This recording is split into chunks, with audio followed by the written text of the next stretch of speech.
Happy Monday, everybody. It is March something. I don't know, maybe it's April. I think it's April 13th. And here we are, once again, doing some stuff on the Twitch. So, the plan today is to continue working on our Alexa scavenger hunt. And so that's what we're going to do. As a quick recap, for those of you that haven't been here recently or haven't had an opportunity to check this stuff out before, what's going on with my...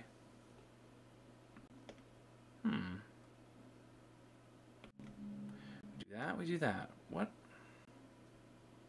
in the world? Here, we're gonna fix something live on air. But what this scavenger hunt is the idea that we're gonna build some puzzles and we're gonna shoot them to our user. That goes away and that goes away. That's better. Where's my alert box? And why not just do all this stuff live, right? So this is my camera view, and then I think if we jump over to the everything view, that's where we see our viewers normally. We're not getting any of that. I'm just going to fix some stuff here because I don't really know what's going on. Oh, there we go. So what I wanted was this one. I wanted to see that, make sure it appeared. There's something weird going on with that. So I had some fun. I was just on the Amazon Alexa channel as a moderator with my buddy Jeff Nunn, who's here on the channel also. And just in interacting with people and having some conversations, I had like 200 something, or not 200, I had like 25 more followers, maybe 35 more followers. So if I go over here to my channel, I don't know why that thing isn't updating. Maybe it was too many, it couldn't handle it. Let's make sure we don't play the video. And I go to followers. I don't know why that little widget isn't updating to this, but we're at 212 people. And that is crazy scary because that means we're 38 away from me having to wear a Bob Ross wig. Karthik did such a fantastic job this morning on the Alexa channel. He had over 800 people at one point tuning in to watch a course he's putting together this week on Alexa development, and it's starting from the beginnings. He's building a cool riddle game, but today was getting my invocation name set up and getting everything set up on the CLI and going through those steps. But it's going to get more and more advanced as the week goes on. He's going to connect to a database. He's going to add a leaderboard. A lot of cool things happening there. So very excited about participating as a moderator all week on that. But the 212, let's be careful. We have 17 days to go and 38 people to get. So I'm not really sure why the little widget under my video isn't doing what I want it to, but I think that's okay. So let's jump back here. Now everything's working the way I expect it to. How's everybody doing? Those of you that are here and tuned in, I hope you had a good holiday weekend for those of you that celebrate the holiday, and if you didn't have a holiday weekend, I hope you had a great weekend anyway. The weather was hit or miss. A little update on my running. For those of you that don't know, I have been running a 5K. Well, running is a vague term. I walk part of it, for sure. But I've been running or walking a 5K every day for the last 19 days. Today is day 20. And there's been a couple of exciting developments in that. One, I'm getting faster, which is cool. But I'm just running more because I feel better about it. But two, I have a scale that measures both my weight and my body fat percentage. And while I won't be sharing either of those actual numbers, my body fat percentage has gone down an entire %, which was not something I was really thinking about or expecting, but that's a delight. I've only lost a couple of pounds, 4 pounds I think, but I have lost an entire % of body weight. So that makes me feel like what I'm doing is working. And it is the Fitbit Aria, Jeff Nunn. Nice work. And so I'm pretty excited about that development, and I'm going to keep going. I have a friend. His name is Clark Sell. He lives in Wisconsin. Well, I guess he actually lives in Illinois, but he lives close enough to Wisconsin that we should call it Wisconsin. And he did this for an entire year. I don't know if he did a 5K every day, but he went out and ran every day for an entire year, never missed a day. And it was really inspiring to see somebody commit to something like that. So I don't know if I'll make it the whole year. especially once the world gets back to normal and I've got to travel and stuff. I mean, I went to India earlier this year, and I would have had to run the aisles of the airplane because I was on planes for 24 straight hours. So that's kind of where I'm at. That's what's going on in my life. I see the light has already changed to green, so welcome to those of you that know how to change the color of my light. For those of you that don't know, maybe new followers or new people that are tuning in, and that is, you can say, ask Jeff Blankenburg to change the color of the lamp. And so you could say, change the lamp to green or change the lamp to blue or whatever, and it'll change the color for you. It only works with like the primary rainbow colors, but you can also do cyan, you can do pink, which I know my colleague Justin Jeffress loves to do. And you can also set it to white, which is my preferred color because it makes it kind of neutral in the background. But that's the light that's going on. You can see the reflection here on the map, you are welcome to change the light anytime you'd like. Okay, so in doing that, we need to get back to what we are coding. And so I'm going to go here, and we're going to talk about a couple of things. Jeff Nunn, actually, before I move on, we should talk about what Jeff Nunn just said. A challenge we need to aspire to: 4 miles every 4 hours for 48 hours. Yikes. I think I would die. Because 4 miles would take me, at my current paces, about an hour, maybe a little bit more than an hour. And so that means out of every 4 hours, I'd have to be going one of every 4 hours. And then you get a 3-hour break.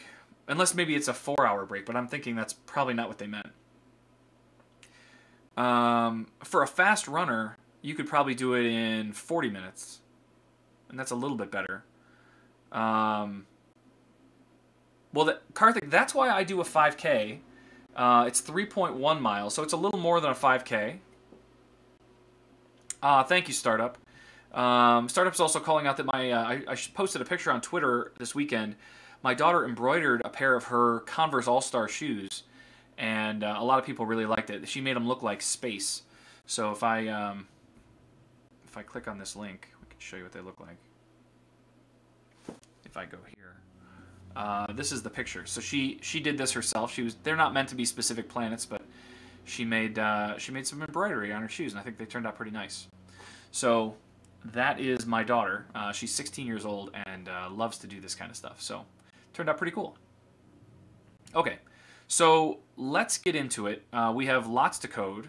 There's lots left to do. You can see we have a pretty sizable to-do list here at the top. But in addition to that, we weren't really done with everything that we needed to do last time. So this scavenger hunt is meant to be and I'll rename this at some point. But the idea is that I present you with some kind of puzzle that you can't possibly know the answer to, and you have to go scour the internet or go find a specific answer. Imagine having to go to like an Instagram page that you've never seen before and find how many posts that Instagram account has, or being able to understand a specific reference to a specific TV show like Tiger King. So those kinds of things are kind of baked into it. It's very puzzle based. It takes a lot of abstract thinking, and I love these kinds of puzzles. So I'm looking at a way to build that with voice, where you ultimately have to come up with an answer and you just tell Alexa what you think the answer is when you know. And so the thing that we've built so far, I actually haven't built any of the logic or anything to solve the puzzle problem. What we've been doing so far is figuring out how we're going to share this stuff with our users. And so one of the big things that we did was we now ask the user when they start the skill what their phone number is, their mobile phone number. And right now I'm very US-centric, so I'm just tacking on a +1 to whatever their mobile phone number is. And then I can send them text messages that have images in them or other information that they may need to follow. And so a text message is a nice convenient way because it has links in it, it has the ability to show images. There's a lot of things I can do with that.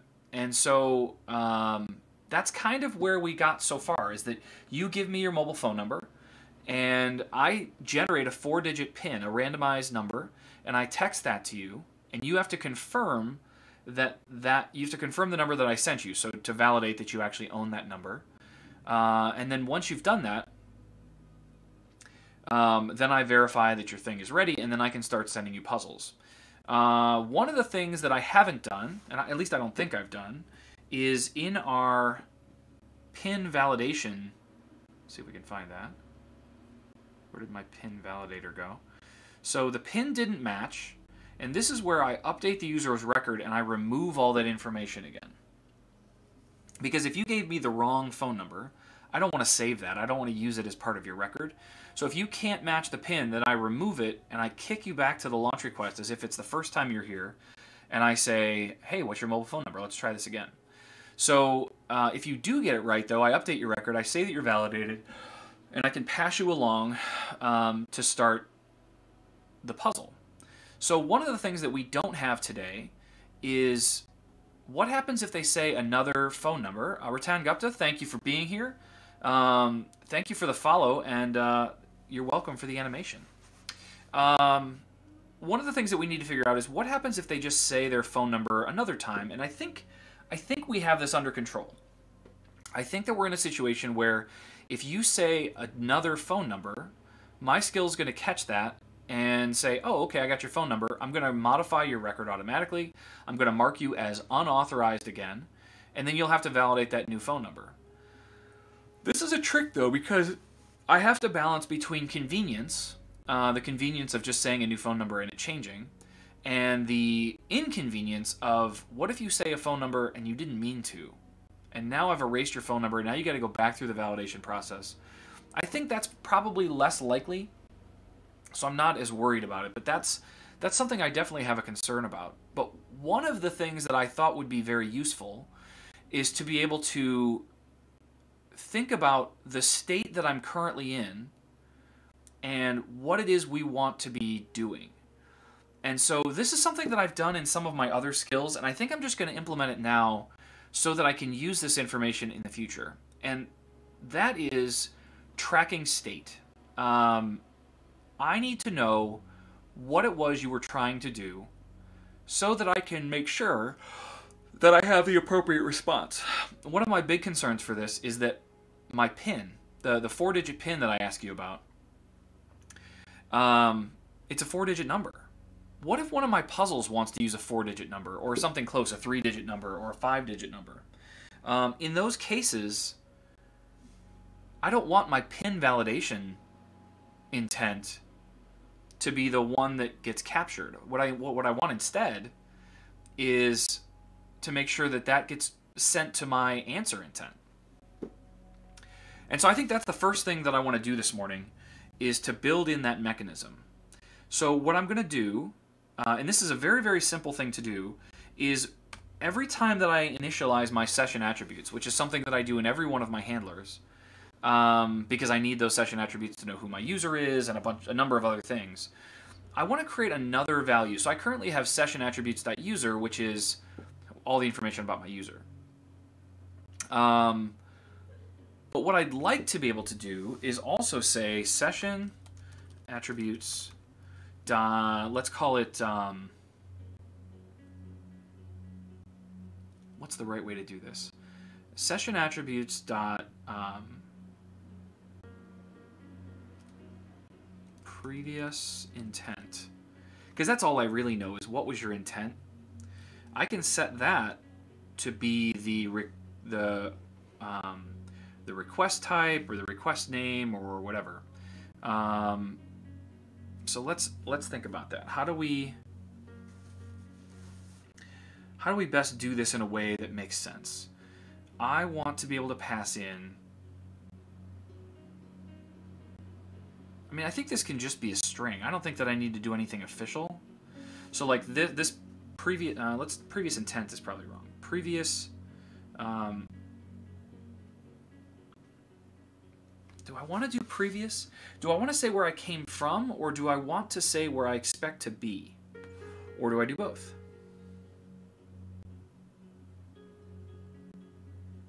Let's do both. So we'll do previous intent here. Now previous, I'm going to call these actions. Previous action, and this is going to be launch request, because that's where I currently am.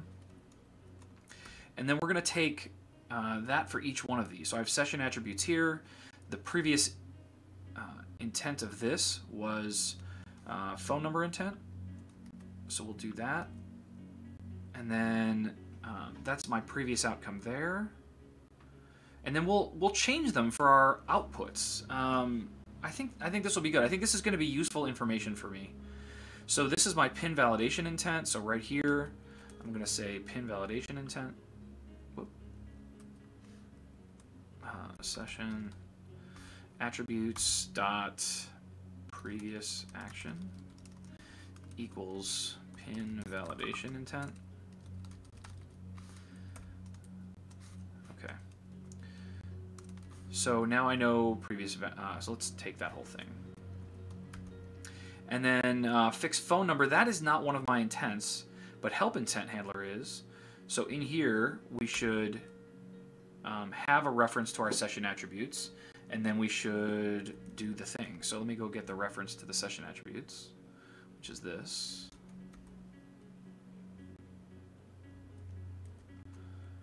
And this is also useful for things like help. So I'm going to set this to Amazon.helpIntent.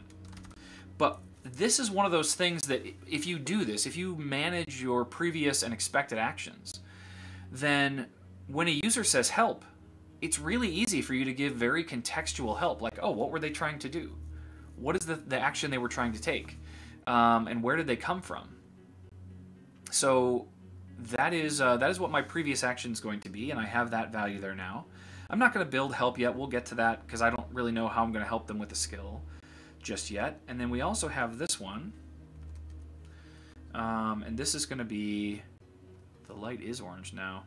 I love when you guys change the light. That's super fun and interactive for me to know that you guys could just kind of goof around behind me.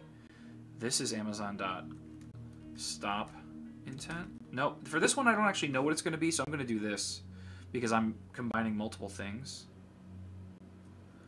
So instead of saying Amazon stop intent, I'm going to do the function, which is get request type. Nope, not get request type. I want get intent name.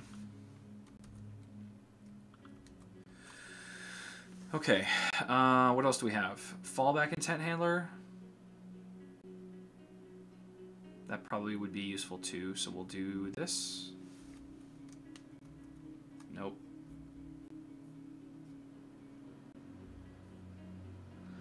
Fallback intent handler, but what I want is this line and this line. And this one will go here. Hi Nish17, thank you for being here. Welcome to the show, I guess. We're in the middle of building a scavenger hunt, and I'm trying to persist information about, what the user was doing before I got to this state. So it's a simple way for me to manage that. So this one's going to be Amazon.fallback intent. And what's nice about this too is that these things get persisted in my my logs for my request and response. And so I'll be able to see that stuff as well. So even if I want to track through the logs, I can be like, oh, well, they came from here and they said this thing and now they're trying to do this. That seems incorrect or inappropriate or whatever. Kind of nice to be able to do that. That one I don't need. That one I don't need. This one I probably do. So this is just going to be...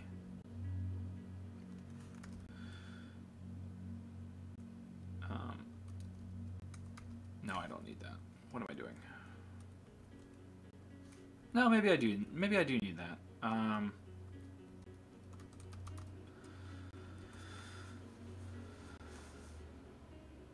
Okay. And then the rest of this becomes all of my helper functions and stuff. Okay. So I've added that in. I should probably make sure I didn't break anything. So let's just give that a run real quick and make sure that everything's working as we expect it to. But we should have a situation now where we're persisting the thing they did, and then we'll go back and we'll do another one, which is expected action, and that will be the thing I think they're going to do, right? And this is based on the question I asked them. So we'll have a number of those. My code is pushed. Alexa, open scavenger hunt.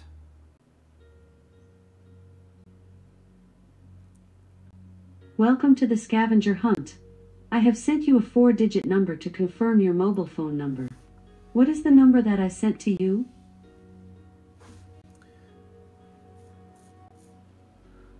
I don't know.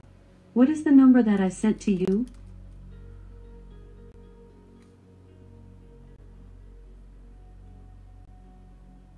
Let's take a quick look at that. Alexa, open scavenger hunt. Fallback intent. 1286. I'm sorry, I didn't get that. What is your full mobile phone number? Ooh, see, I've got some issues here. Alexa, quit. Alexa, open scavenger hunt. Welcome to one of the toughest puzzles you'll encounter. I have sent you a 4-digit number to confirm your mobile phone number. What is the number that I sent to you? 1286. User validated their PIN. Cool. So let's take a look at our logs and just see what that looks like, because I think it'll be nice to be able to see what exactly is happening inside of our code and make sure that we know where they came from and what they were doing as they went through it. So if I go to my CloudWatch logs, and we go to log groups, and we type in scavenger. No, that doesn't work that way. Oh, I'm in the wrong region, that's why. I was like, man, that should work. Let's try that again. Scavenger. Nope. So let's just do it the easy way, which is to just flip to the next list. Scavenger hunt. Look at my most recent log, which was a couple of minutes ago. And now this is our launch request. So if I look at this request envelope, I should see in here previous action. I can see that they hit the launch request, but I know that they hit the fallback intent because I said something weird. So let's fast forward a little bit. This is the pin validation. This is the previous action was a launch request. They said a pin 1286 and it worked. So what I want to test now, if we come back to this, is I'm going to put those expected things in there as well. So we're going to take something like this. And so this is expected action. And this expected action is, in this case, this should be the phone number intent. Now this may not seem useful right now, but we're going to be able to put this to good use later when we're trying to do puzzles and things like that. And I can say, well, they said a 4-digit number, but the expected outcome was that they were answering a question. So I'm going to defer to that, and we'll see what happens. So this one is pin validation intent. When I say, hey, what's the pin? And then for this one, it'll probably be puzzle intent, if I have to guess.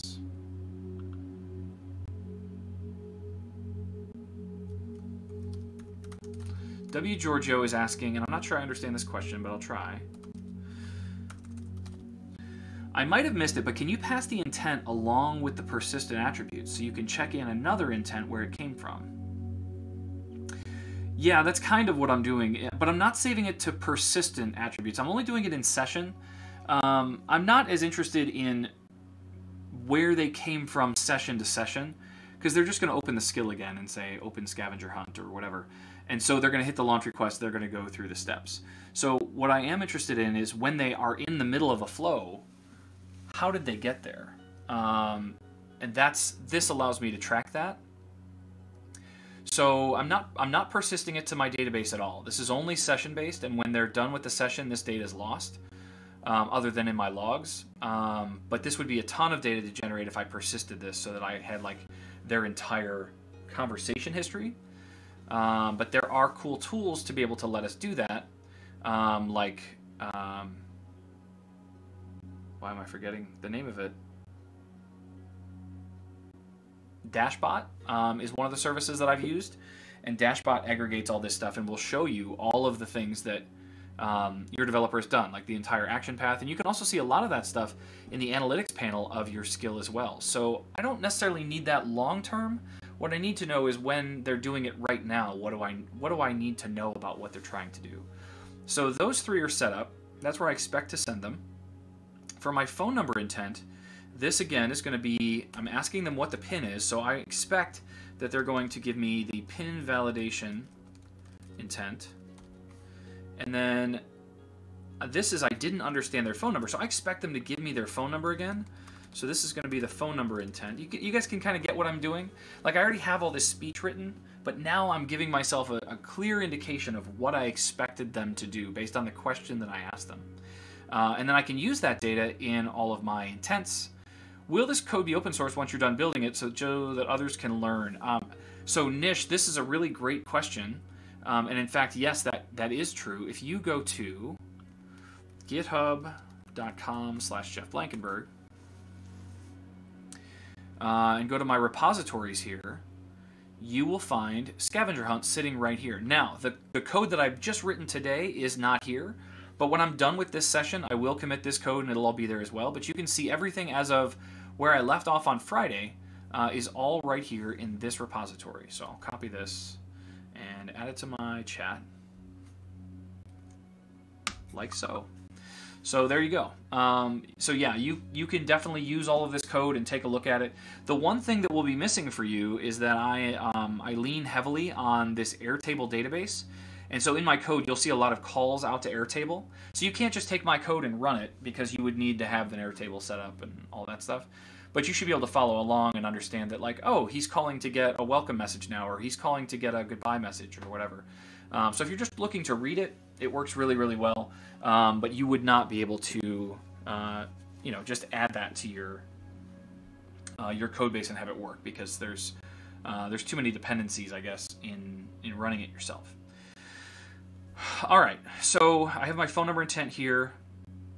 For my PIN validation, I have the PIN didn't match. I'm sending them back, and they're likely to be asked for a phone number again. That's what I expect to have happen. So in here, oh, no, I got that now. Let's go get the thing that I've been doing. So copy that, and in here I'm going to say that this should be phone number intent. That makes sense. This, I'm updating the user record, and then I need to send the user to the puzzle intent. So this is going to be the puzzle intent. And once I do that, this code will go away, so I don't really need that to worry about that for now. I don't think that I have anything else. For the help message, I won't know until I build this help stuff out, but I can pass those in. Cancel and stop, I expect them to leave, so there isn't an expected outcome. Fallback intent handler, I don't know anything about what they were trying to do there, so I don't really have any information there. Intent reflectors, just for debugging. And my error handler is, they had an error, and I'm just going to try and redirect them and be like, sorry, something broke, but we're good now. And so I don't really, I guess maybe I can get more robust with that now that I know what they were trying to do, or what I think they were trying to do. Because I'll have the expected that came into the error, but I won't have a new expected. So we'll play with that too. But I think we're good for now. But what should happen is that now I should know, like, oh, they should be entering their PIN, so we should probably be in the PIN validation handler. And so one of the things that I can do with my PIN validation intent is I'm going to need to check a thing here.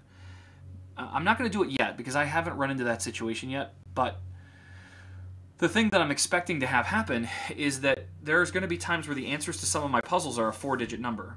I'll try to avoid it, obviously, but that's probably unavoidable. And so if there's a 4-digit answer to a quiz, I don't want them to hit the PIN validation handler. So I'll need to add additional logic to my can handle function so that when they say a 4-digit number, I could say, oh, but they were trying to answer a puzzle, so I'm going to shoot them over to the puzzle validation intent instead.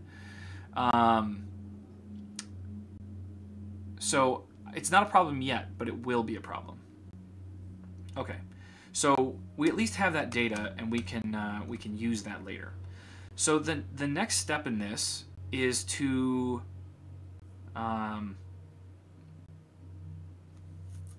it's probably to build my puzzle intent. That seems like a thing we might need to do. But I don't... Oh, man. How am I going to... No, I know how I'm going to do this. Okay.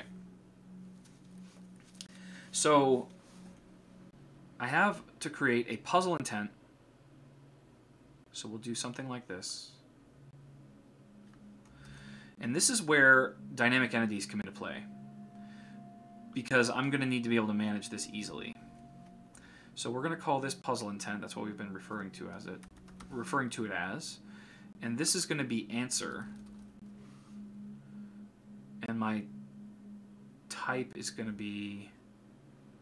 I don't have any types yet. We'll call it puzzle answer. And we'll do this the manual way for now, but ultimately we'll want to update these records with dynamic entities, and then we'll want to even potentially look at catalog management, which allows me to set it up so that I don't update my slot at all, but instead I just update my data, and Alexa calls an API of mine to get the most recent data for a slot. I haven't tried that yet, but we're going to get into that at some point.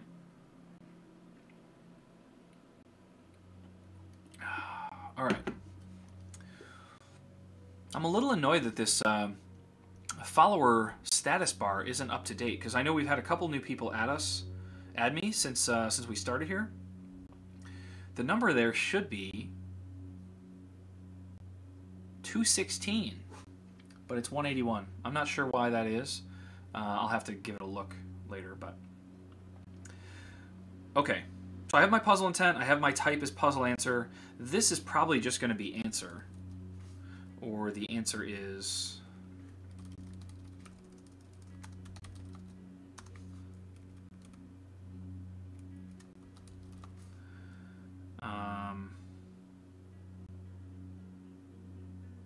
we can do it. It is, and we'll just get rid of these for now. Can always make those better, but I think that's a good start. And then one of the things I never remember is what the types looks like. So this is where I go to the developer console,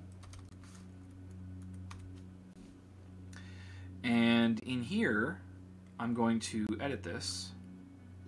Now, I'm not going to save these changes, but this generates the syntax for me so that I can use it myself. And we're going to do a new slot type, and we're going to call it answer. And just by doing that, I can go to the JSON editor. Maybe. What am I doing wrong here? There we go. And we'll put some values in it too, just so I have something to use. So we'll do Blankenburg, we'll do Jeff, and we're also going to want IDs. So we'll do 1, 2, 3, 4, and this will be Jeffrey, just so we have a synonym. And this will be 5, 6, 7, 8, and this one will be blank.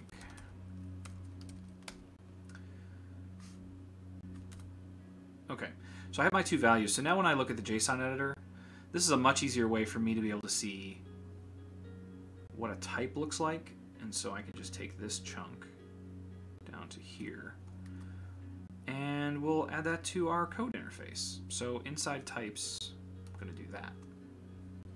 And this is where I end up with my values. So, excuse me, I have these two values, Jeff and Blankenburg. Those are fine. I don't have any puzzles yet. I don't have any answers yet. But this is where we will put them.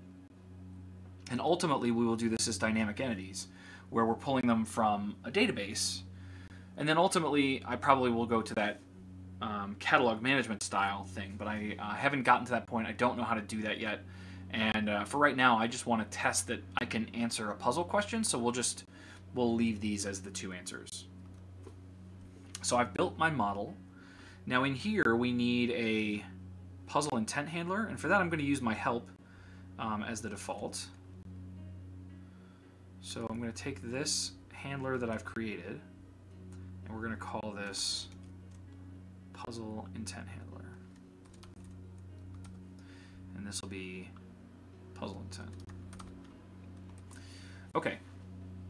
So the other thing that I want to do is update this puzzle intent, and my help message there is fine. The other thing that I like to do is have this comment, and this actually shows me what intent I'm in. Makes it very easy to read along as I do all of this, so that'll get logged as well, and that's just the name of the intent. Okay. So I have my puzzle intent. I'm not doing anything with it yet, but this is where I'm going to present a user with a puzzle. So there is a place that we do that right now, which I think is this piece here, right? I gotta tell this to go away. Continue.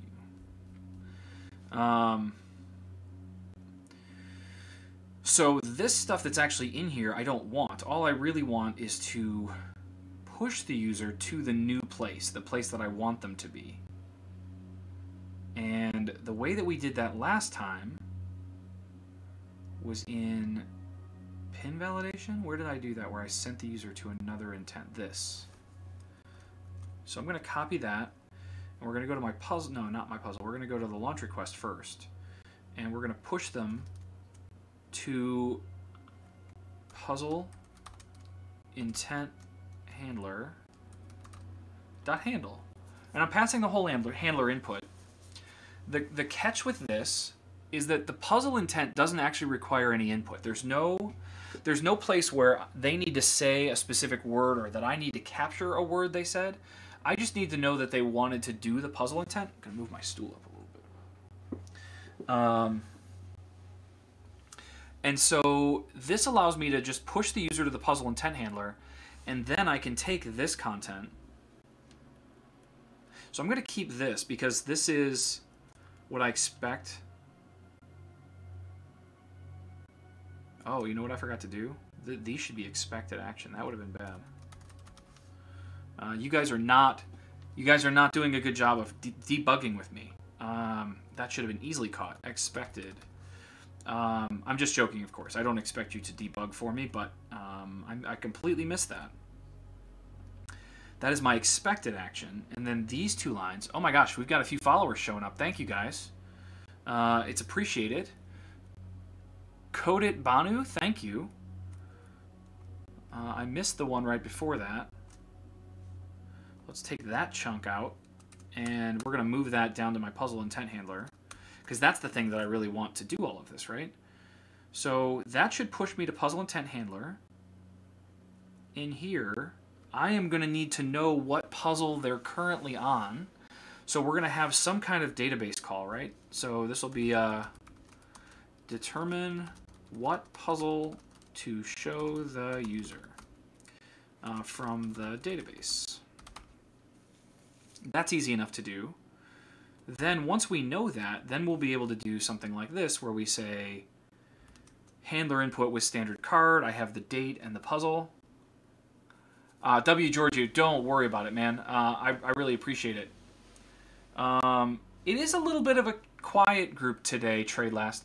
I also just interacted with a huge community of Alexa developers in India earlier this morning, and so we have a few new followers, I think, that are here watching. We have 27 people watching right now, which is pretty high for me. So I'm guessing there's just a lot of people not talking. But I would be very interested to see if I ask all of you to just say hi. Let's do that real quick. Just everybody drop a hi message in the chat. And let's see how many people are actually watching.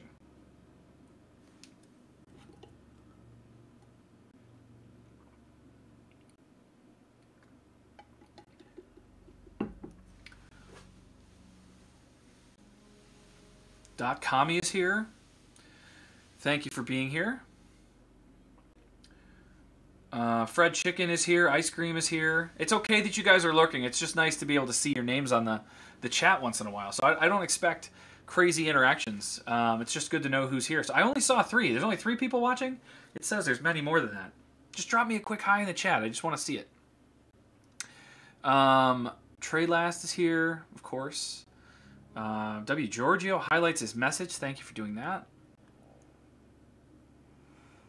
In the meantime, I'm going to keep working, but I expect to see like 20 more highs. Drop your name out there, people. Let me see that you're here. Let's participate. This is supposed to be a team effort. I want everybody to join me in this fun. And it's okay that you're not watching or that you're busy or whatever, but just type an HI and say, hey, I appreciate it. Okay, so we have speak output. This is where I'm sent an image. This is the first puzzle. This is where I'm basically going to have to look that information up, but that's okay. Then I'm going to add a standard card. I will also want to send a text message. So we'll send text message. This is going to have some information in it. I also want to make sure that I am telling it that this is asynchronous because I'm doing lots of async stuff. And in my send text message, I think all I do in there is send a message, right? We can see that here. I have to provide a phone number and then a message. So the phone number is going to be session attributes dot user dot phone number, and the message is going to be something. I don't know what the message is going to be yet because that'll come from the database. But for now, we could do just this image as a link, because I can't send images themselves, but I can send a link. Here is puzzle number 1. We'll do a /n and a paste. Okay, so I've sent them a card. I've also sent them a text message, and this is going to become a var. This is going to go away. I also need a action query, so we do that really easily by grabbing one of these. And we come down to our puzzle intent. We're going to have to grab one of those earlier. So there's my action query, and we'll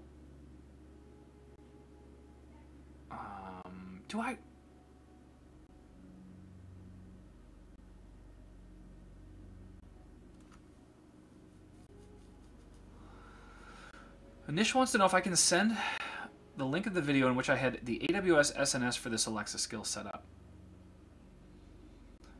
Yeah, I mean I don't actually know which one it is, but we can take a look quick. So if you go to my page and you choose videos, they're all archived here. And if I say view all, this is the one we're making right now. We've been doing the scavenger hunt for a little while. I would guess it's probably this one or this one. So I don't actually know, but let's copy that link. It's either that one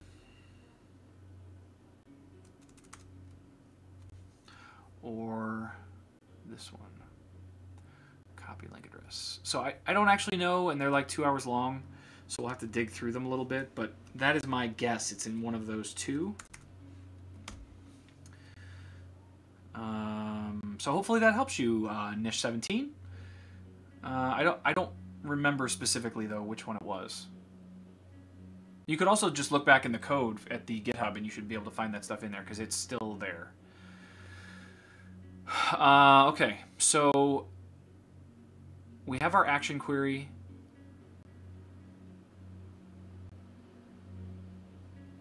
I'm still using SNS, so you could just find this code. If I go to send text message, the SNS code is right here.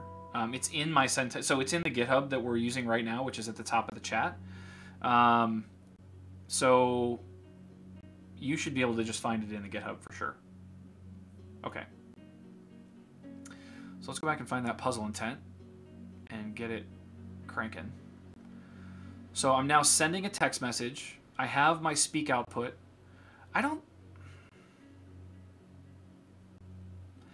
I'm torn on this. I'd love some opinions.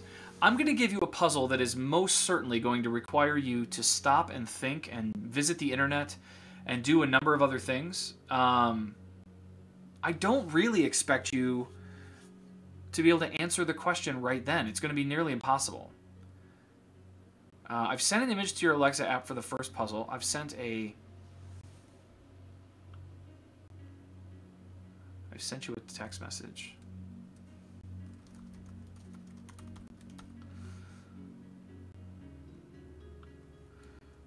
Come back when you know the answer. This feels so weird, but I think that's what I want to do, is I want to not reprompt them. And I just want to end the skill. Because there's no way you're going to answer the question right then in 8 seconds, assuming you even get the text message immediately. There's no way. So I should quit the skill so that it's not waiting for you.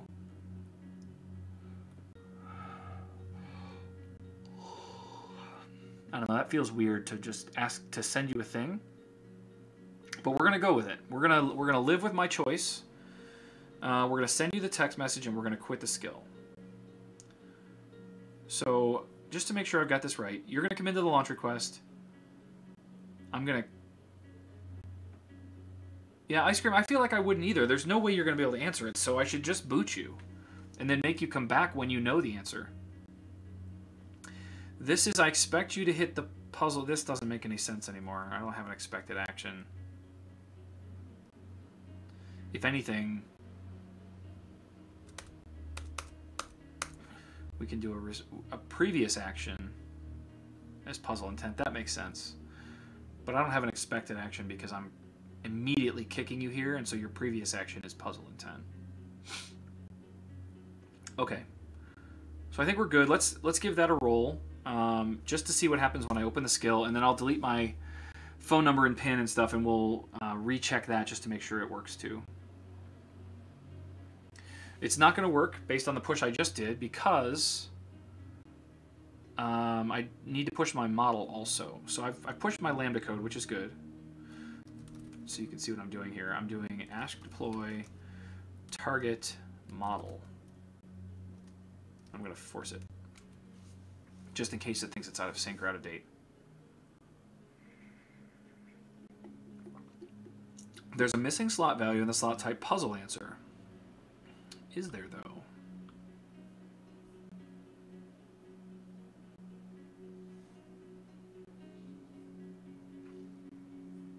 Oh, what you talking about? Oh, I didn't capture the...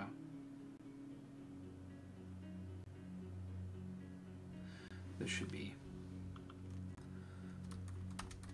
puzzle answer. Is that what I called the slot type? Yeah.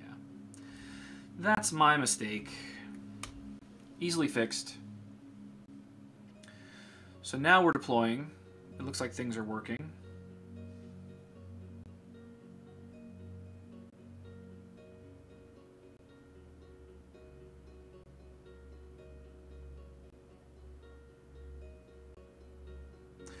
So at this point, we just need to push our model up. I've already pushed the Lambda code that should be working. Our answers are Jeff or Blankenburg, so we can also, actually we can do that here. If we come into this, and we go to build again, I don't want to save my changes. My new build has just been successful, that's good news. And one of the cool things that we can do if we come in and look at our intents is we can use the evaluate model. And so in this case, I should be able to say,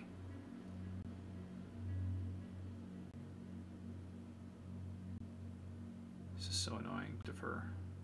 I just need to remember to do that. If I say Jeff, it says puzzle intent, answer Jeff. So I'm hitting the puzzle intent. If I hit 7890, actually this probably won't work, but we'll try it. Pin validation intent. That's good. So our intents are working as expected. What we need to see is what do the responses look like? And that's a little more complex. We need to go to the test tab for that to see how things work. But those NLU evaluation tools are super valuable when you want to make sure that your intents are responding as you expect. So we're going to say open scavenger hunt.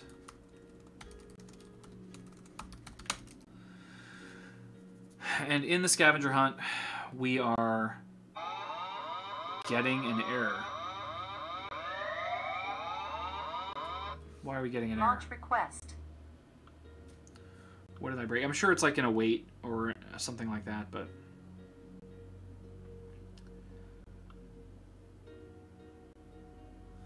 Expecting request type of intent request, but got launch request.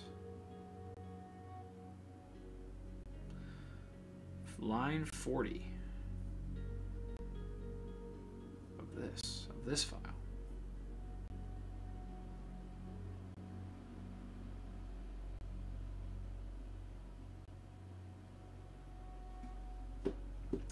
Are you saying that I can't?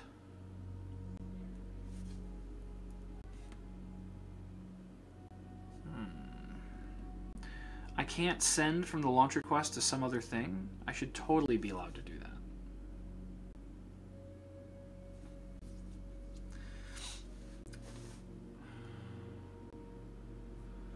What does that error say? Expecting request type of intent request, but got launch request. I don't know why that would matter. What's line 134?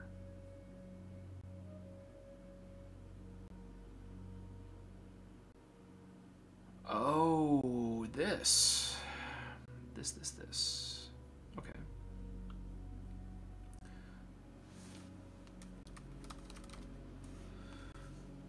Let's see if that does what I need it to do. So, I think that function was the issue. Because I was using a built-in function for the SDK to ask it what the intent name was, but it got a launch request because that's what my intent looks like.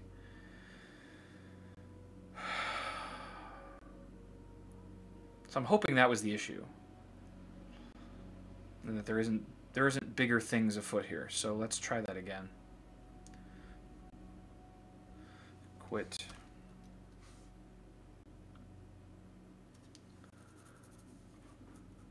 Okay. Open scavenger hunt. No errors.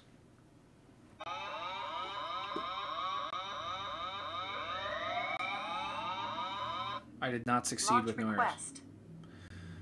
This one says locale is not defined. That's an easy fix. I use locale for all sorts of stuff. Where am I using it here? Get random speech, the thing that I don't need. Let's just comment that out. I don't need to bring locale into this. Cool. So it seems that it was my console log statement that was trying to... I'm gonna run into more trouble with that. I may have to go back and remove those function calls, which is okay. That's just an easy way for me to comment. Okay, one more try.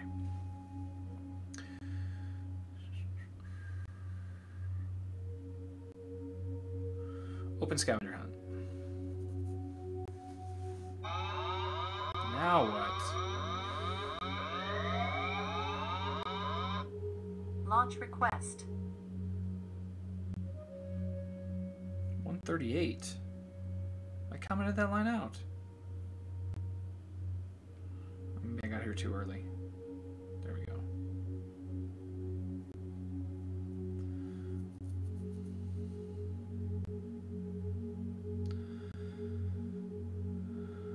This is an error I've never seen before. Invalid parameter.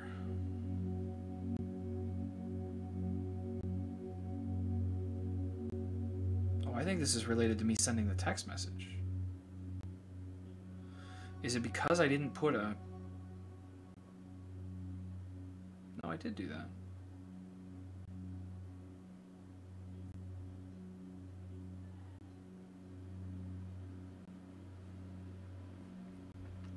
So if I go to the... Where did that go? puzzle. If I go to the send text message,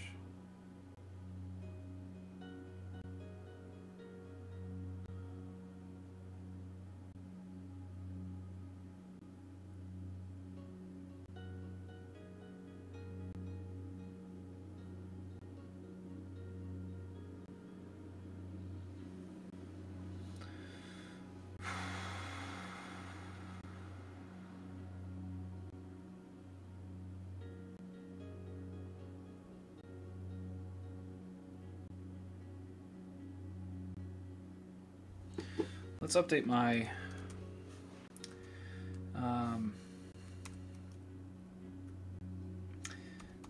logging here. My guess is it thinks the phone number was weird.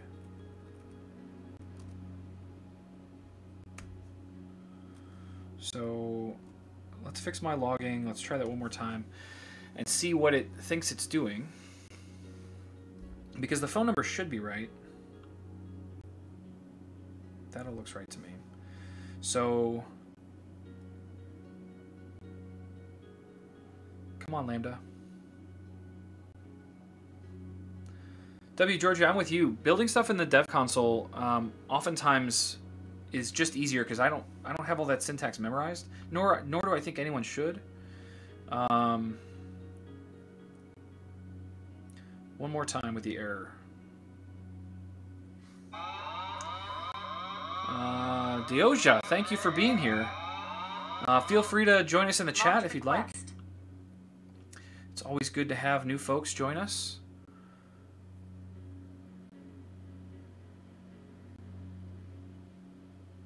Yeah, see, it thinks that the phone number is undefined. But session attributes, because it's mobile number, this is my naming convention issue. So when I send the text message, which is in the puzzle intent, this needs to be mobile number. If you don't pass in the proper value, turns out it won't work. I don't understand why computers can't just know what I mean. Like, I was close enough. Just figure it out. They're so specific. They do exactly what you tell them to do.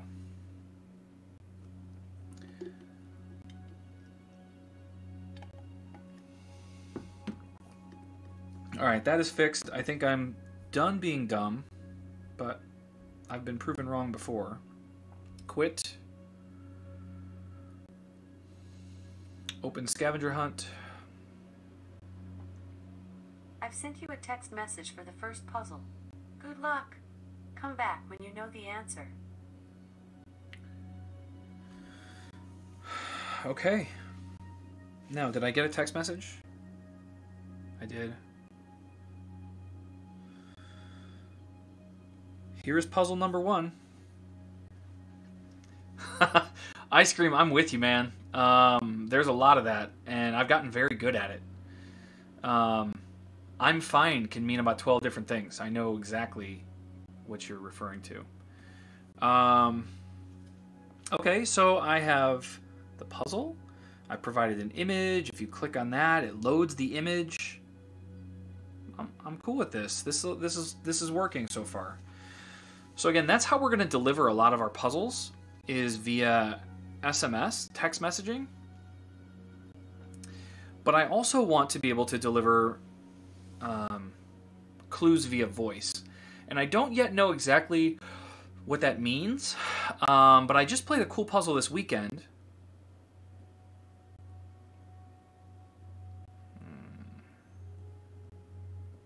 I wonder if I can find that video, because it was kind of clever how they did it. No. YouTube. Greg Wire, thank you for being here, man. Thank you for tuning in and joining us here today. And for the follow, for sure.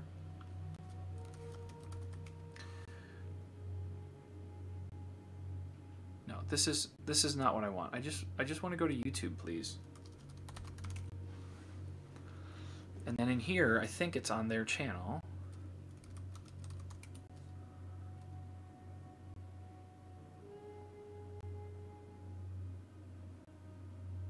Let's go to their channel.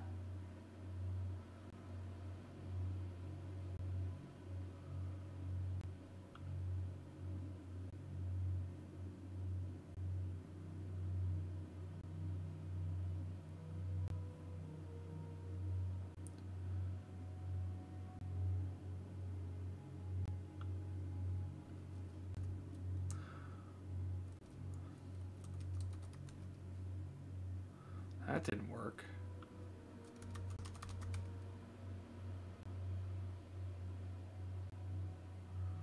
I'm not able to find it. But anyway, the gist of the video that was in this puzzle was they played short snippets of 5 songs, and you had to recognize them enough, or at least be able to be clever about searching, to be able to figure out what the next word of each song was.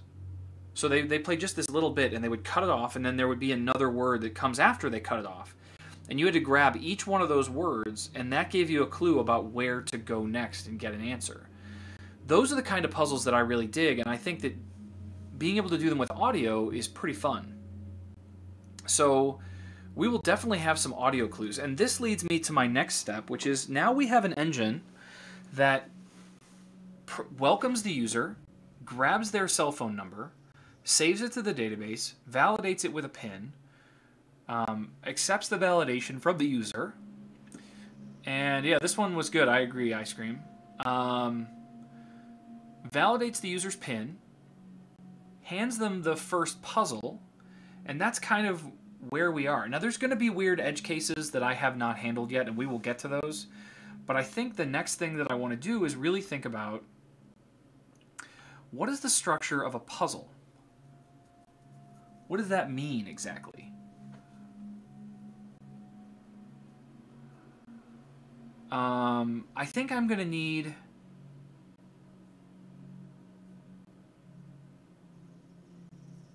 I started thinking about this, right? So we have a game. This will be like the weekly game. And then inside April 11th or whatever it happens to be, there will be some puzzles. So I have a collection of puzzles that are a game. I have each individual puzzle, and this is actually pulled in as a external value so I can see the game date. The puzzle needs a title, but it could be just things like puzzle number 1. So we'll just do that for now, just so we have some data in there. But these could really be anything. They might even be a clue.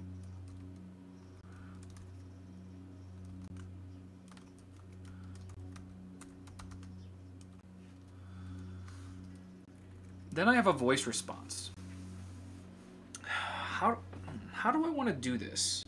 I feel like there's going to be times where the whole puzzle might just be a voice response. Maybe it's a couple of audio clips, like the one I just mentioned, or it could be some sound effects, or it could be Alexa telling you to do a thing, like go find the number of posts on this Instagram page, or whatever. But I wouldn't want to send the user a text message then, because I'd like to limit the amount that I'm texting them. This isn't a texting game, this is a voice game. But I think there's some times where I'll need to be able to send them a text message. So that's where my voice response comes in, but I think... Okay, so I have voice response, card response, screen response. I wonder if I can do this. If I have another one that is text response...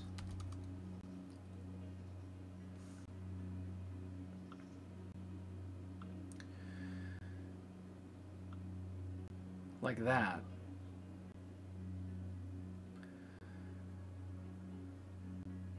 If I open this up, what do I get? Do I get the URL of the actual image? No, I don't want to download it.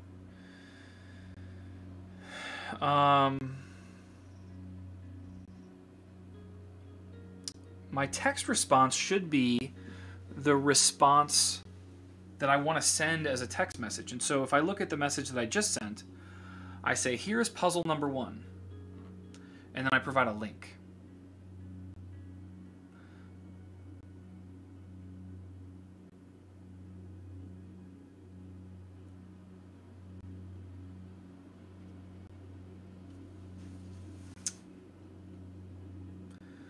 How do I want to do this? What I'm trying to figure out, guys, the thing that I'm trying to solve here in my head that I'm not explaining to all of you, is how do I look at my data and understand whether or not I should send a text message? And I think it'll be the availability of a text response. if I put data in that box, then I'm going to text the user whatever I put in that box. And if I don't provide a text response, then I'm not going to provide a text message.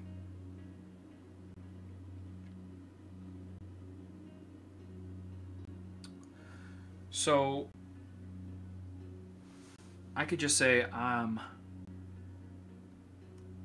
here is the clue. I want to do something different than I've already written for puzzle number 1 today. Drop a /n in there, and then I need the URL of that image, which is this.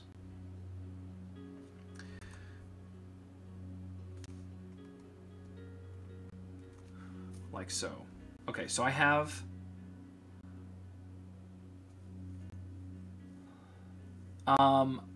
am I going to query the device for APL first, then for text response? I think what I'm going to do is blast them all the places, because I feel like if I'm going to do something with APL, not all my users have a screen.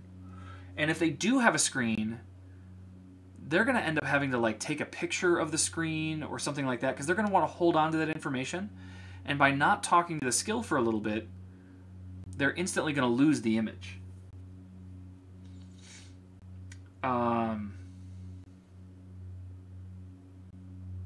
Other things that I need to think about. Let's write this down.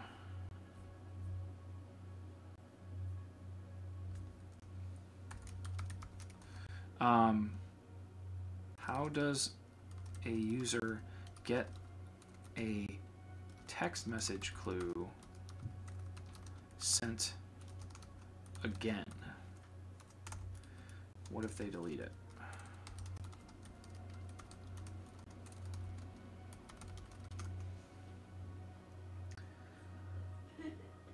Yeah, W. Giorgio, that's exactly what I was just writing down, is how do I get them to see it again? And so that seems like another intent that I'm going to have to build. And that's why I like keeping this to-do list at the top of my code. It's an easy way to just write that thing down so I don't forget. And then when I run out of things to build, I can come back to this list and be like, oh yeah, I need to give them a way to unsubscribe and turn their phone number off. So you and I are thinking exactly alike, W. Giorgio. All right, so that is in there. But what I need to do now is I have my text message, I have my image. My voice response needs to be something like,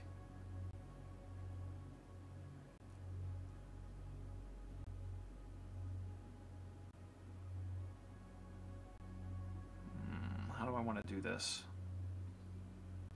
Praveen Paluvai, thank you. I don't know that I pronounced your last name right, but thank you for being here. Thank you for the follow.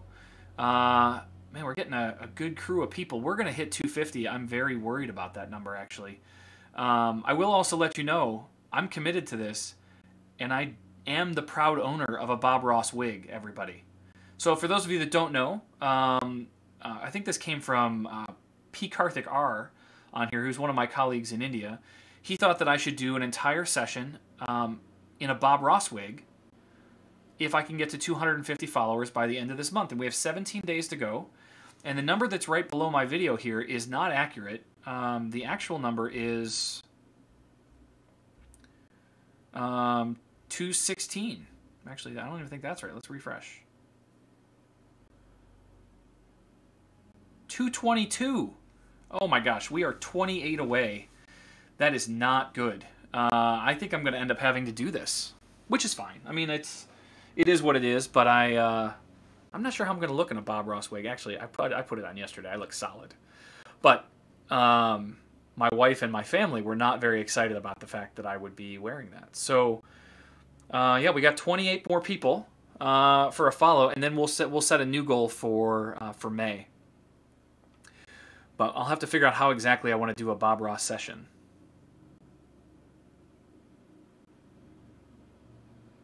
Ice Cream, this is a really good question. Is your launch intent hopping over to the puzzle intent? It is.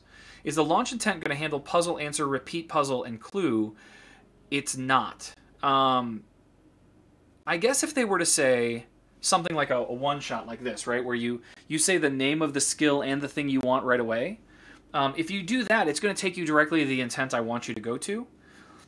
But in the case of the launch intent, I am going to be determining what you should be doing next and sending you to the appropriate place. So we can kind of see that in the code. If I look at this, if I have your mobile number, I'm sorry, if I don't have your mobile number, then this is the thing I'm going to say is like, hey, dude, I need your number.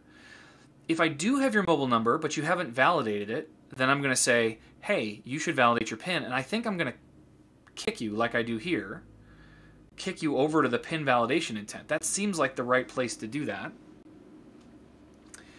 Or maybe it's the phone number intent, because I already have your phone number. This is where I catch your phone number. Right, Ice Cream, I agree with you. So in those cases, if they say their phone number another time, they will, like, if you fix your phone number or it changes, you can just say your new phone number at any time, and it'll pump you right back into that process where it'll say, okay, I got your phone number, now I need to validate it, and it sends the text message and does the whole thing. That works. But if they say something like, change my number, I don't have that yet. And I have this, give the user the option to change my phone number, but I haven't built that yet. And this only, like, the functionality's there. I'm only not reprompting after I give you a puzzle. I'm reprompting all the other times. I'm only not reprompting if I've given you a puzzle and you're supposed to go take some action. But if you open the skill, I'm going to know that you're in the middle of a puzzle, and I'm going to say, okay, what do you think the answer to puzzle 1 is? Or something like that.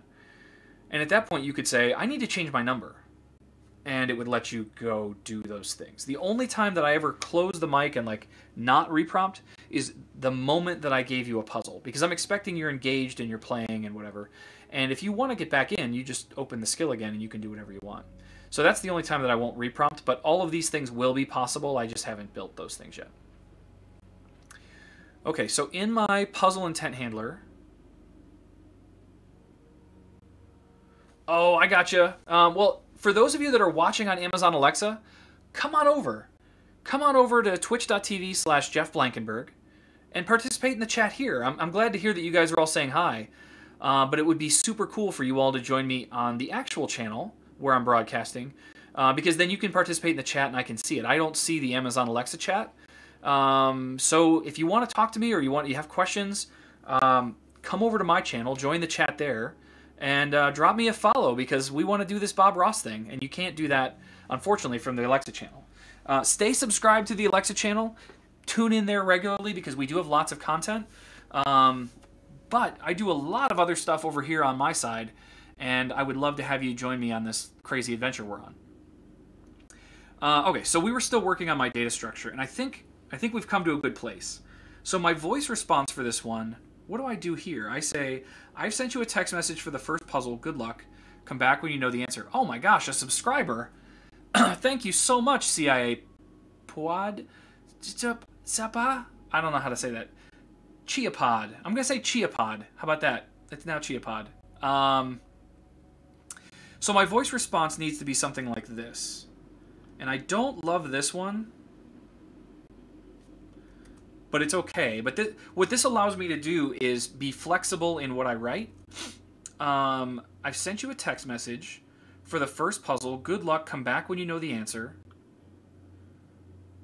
I don't know what my card is going to be yet, but this will just be the card text. I would always include an image if there was one. But this is all stuff we're going to build here right now. And then my screen response is words that I would want to put on the screen, but I'm generally just going to show the image. I think I'm probably going to do one more field here. No, maybe I'll just sniff it. I'm thinking there's times I might create a video, and what I want to is I'm building out the APL for that. I would need to know, is this a video or is it a video? But I think I can do that based on the file name, so that should be fine. So we're going to call this, well, I'll leave it as image, but it could be a video. Okay, so I've sent you a text message. This will be the title if I need it. I sent you a text message. I could have a card and a screen response. I don't think I'm going to use those very often. But if I do, I'll have to have a different APL template to do that.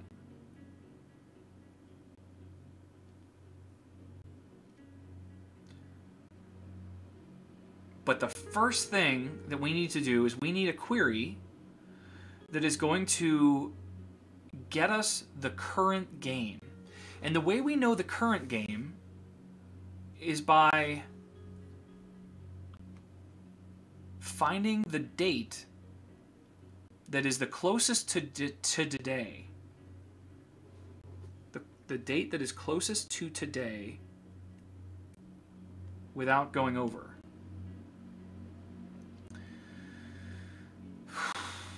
Man. I hadn't thought about this part. I don't want to go to the game record itself. I think I should just be able to pull back. I need to figure out what the date is of the game that I want, and then pull those records. Tricky, tricky.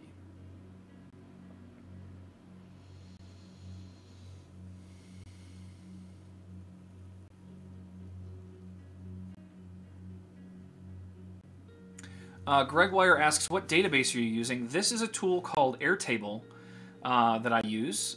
This is available. It's free online for a limited amount of use. But it works really well for my purposes so far.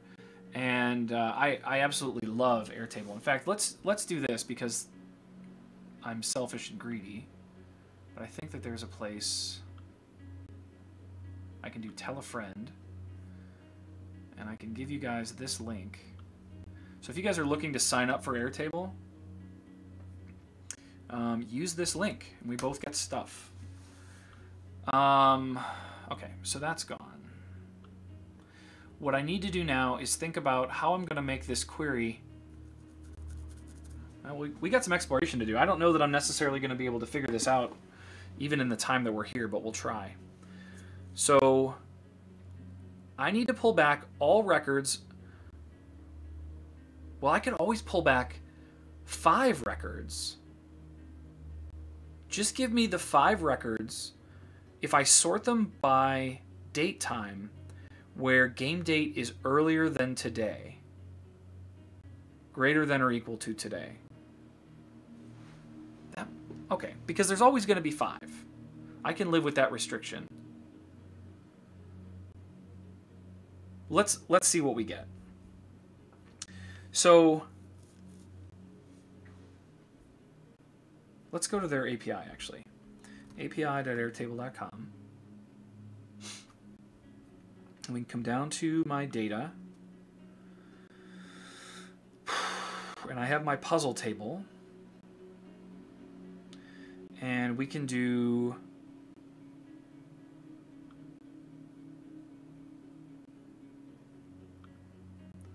something like this. No, I don't really want that.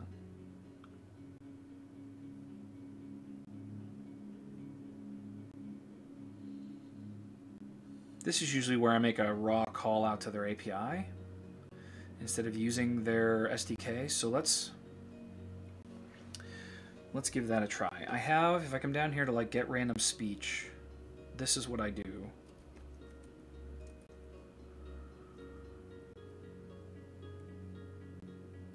So let's just take this line for now and think about how this is actually going to work.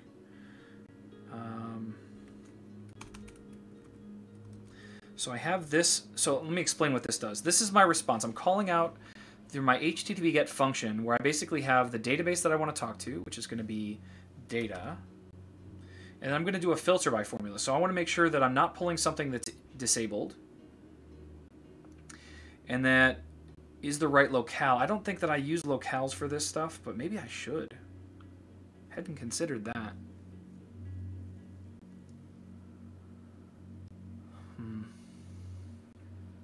Because if I want to offer these puzzles in additional languages, which is a lot of work, no, I'm not going to worry about locale for that. You're just going to get the puzzles as is. So I'm going to get rid of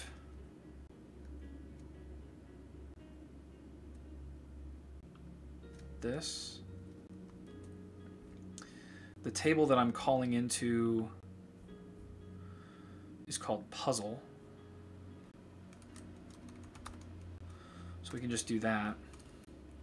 So this right now, what this would get me is all of the records in that table that are not disabled. And I don't even think I have puzzles disabled. Maybe I should, just in case.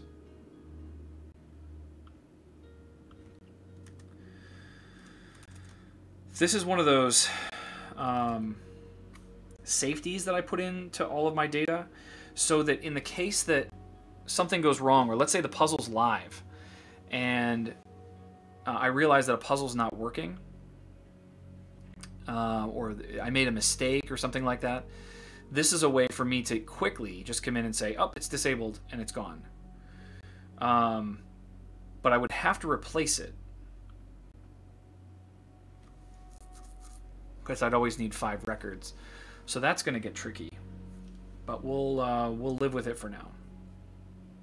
Okay, so I'm making sure that disabled's not false, but I need another condition right here where, and this is where I need to come into their API. I think I can do this easier if I do Airtable, CodePen, yeah, this. Okay, so in their CodePen, I can say, yeah, Ice Cream, these are all great questions. I think because I'm not going to map it to a specific entry, I'm just going to say you're on puzzle 1, puzzle 2, puzzle 3. And so I don't know what to do in that case, but that's an emergency ripcord kind of situation where this is broken and it's not going to work. I hope that doesn't become the case, right? Because I should be doing this in a way that creating puzzles that will actually work. All right, this is, what do I need here? I need the base ID, that's this. And I need the table name, which is puzzle. And then I need a filter by formula, and this is the link that I really want. So they have some date and time functions. Date. Oh, is before.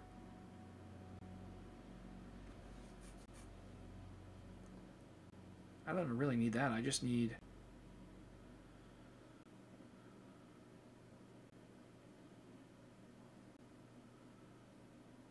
Okay, so we're going to start with is before.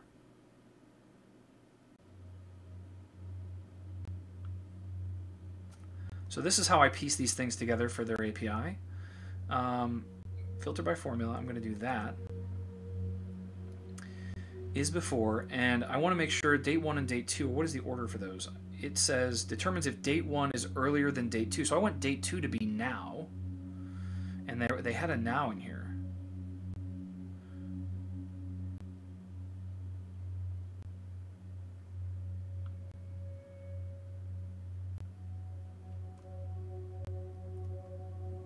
So for this, date 2 is actually going to be today.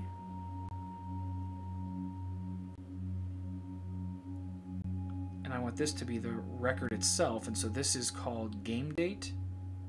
Game date.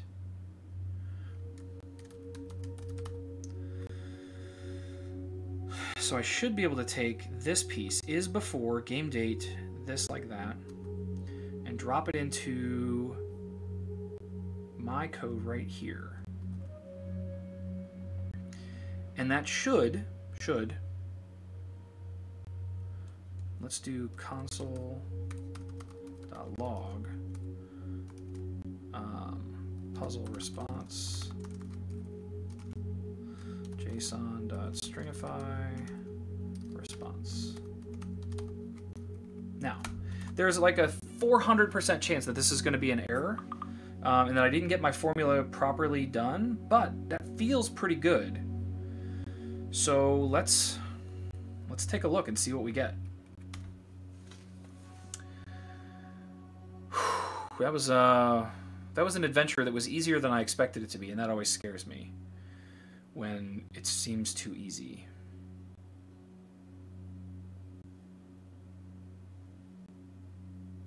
Now we're not expecting any dramatic functionality. I haven't changed any functionality, but what we are expecting is that if we come in here and we say quit open scavenger hunt, it should take me right to the puzzle. I've sent you a text message for the first puzzle. And it did. Good luck. Come back when you know the answer. Okay, that's all perfect. So now let's come in here and let's see the time. It's 11:26. This is probably it.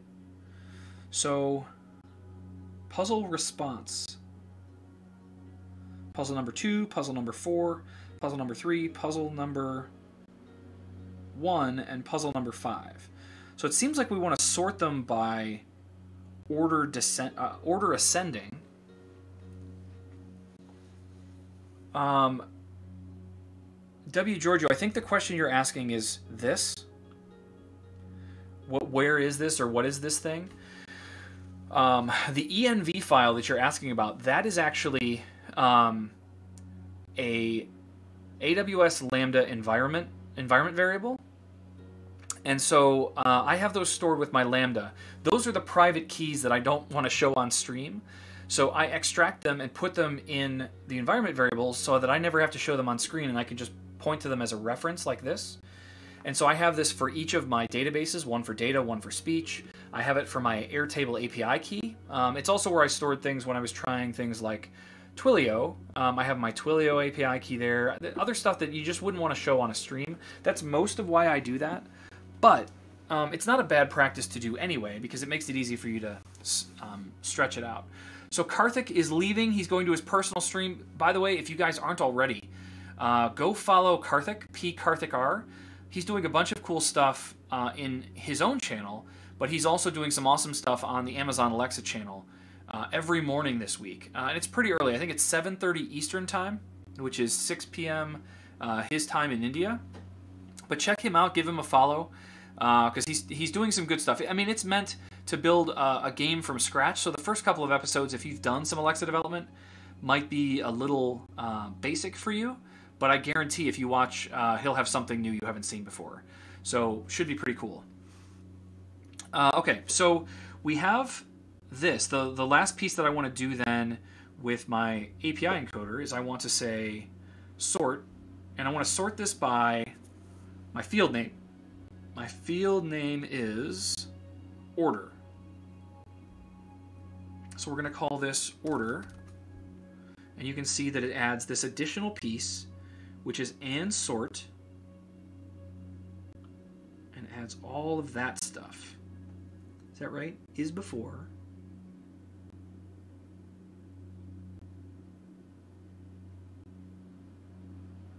I think I can just do that. Copy that. Put this at the end of my formula, like so. And they should be sorted in order now. So let's make sure that they're actually sorted 1 through 5. I am really building some business logic into this, and I don't love that I'm doing that. One of the decisions that I made is that there's always only going to be 5 puzzles. That seems reasonable. But it also concerns me that maybe if I ever want to break that rule, this is going to... I won't be able to. It'll be too hard. So let's go to our test, and we'll quit. And we'll say open scavenger hunt. I've sent you a text message for the first puzzle. Good luck. And then we're going to go to my logs. When you know the answer. And see 29, cool. In here, we should be able to see puzzle response. And this time it's in order puzzle 1, puzzle 2, puzzle 3, puzzle 4, puzzle 5. Cool. Okay, so I can store these in session so that I don't need to call the database every time to go get all the puzzles. But the trick with that is that if I need to change them on the fly, I'll be stuck. I should at least store the puzzle they're currently working on.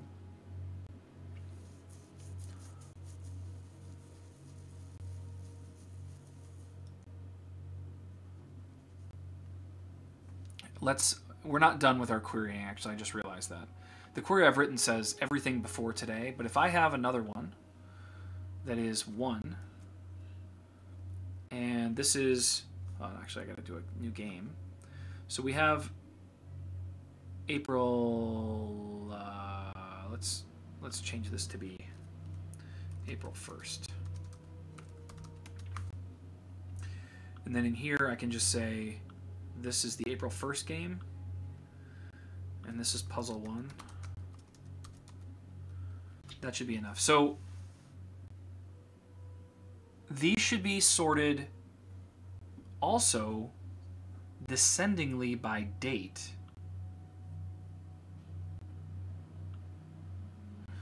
And this is game date descending. So I'm going to take this whole sort chunk. Now we've got a whole bunch of stuff. But you can see how it writes all this for me in a way that's really nice and convenient. So I can take this whole sort thing off that I had and add it here. And now I have the game date sorted. So it should be sorted by game date and then by order. The thing I haven't done yet is eliminate. I guess I could just say it's 5, but I'd rather just get those 5 records without saying I need 5. Well, let's make sure that our sorting is working properly. And then I can at least say, because one of the other things we can do while we wait for that code to push is max records. I want a total number of 5. And so that adds this max records 5 piece right here.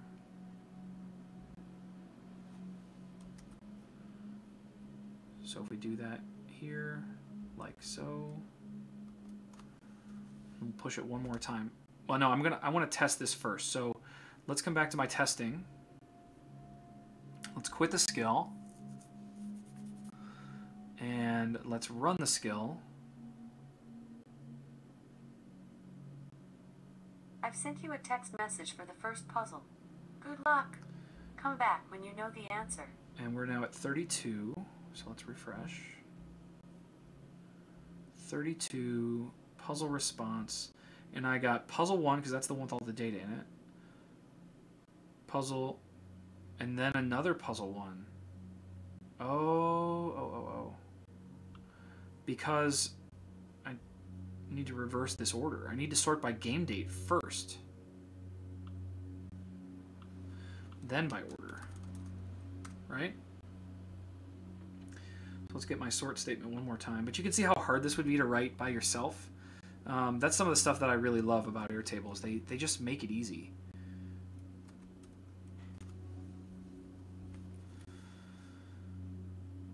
And so now I have a max records of 5. I want to do a max records of 6.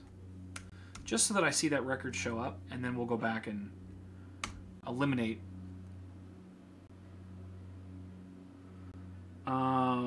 Bucci Reddy asks how to access the REST API, which is under VPN on premise. You can't really do that, Bucci Reddy. So everything that Alexa uses really has to be accessible from the internet, because the Alexa engine, the voice engine, where we talk and then it determines what the intents are, it needs to be able to call your code, which means that needs to be available via the internet. And then if you had some authenticated way to call into your VPN, you could do that. But Alexa itself can't do that for you automatically. The code and everything you write has to live outside the internet. It has to be accessible by the public internet, unfortunately. Or fortunately. I mean, that's just the way that Alexa works. So I hope that answers your question. Let's go back and quit this and see one more log statement.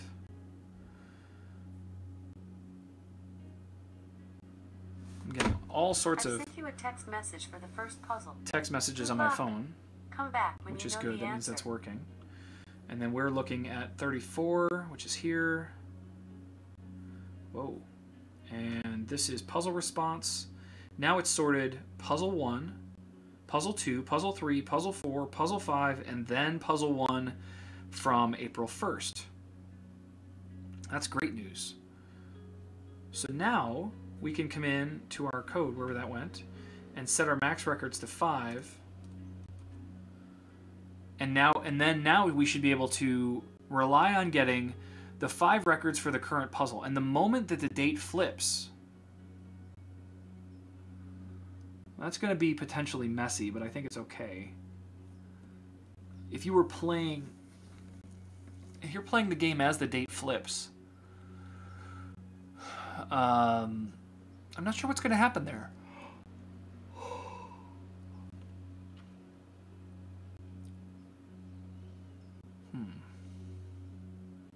How do I want to handle that? Let's add that to our to-do list.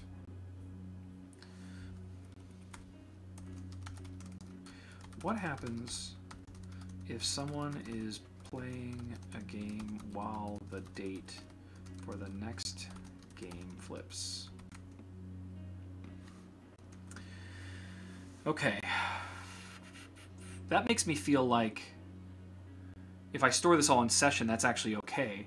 But that takes my ability away to disable things.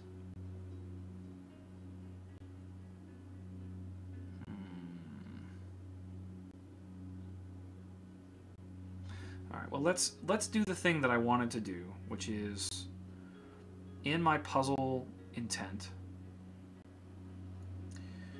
I'm getting my response back.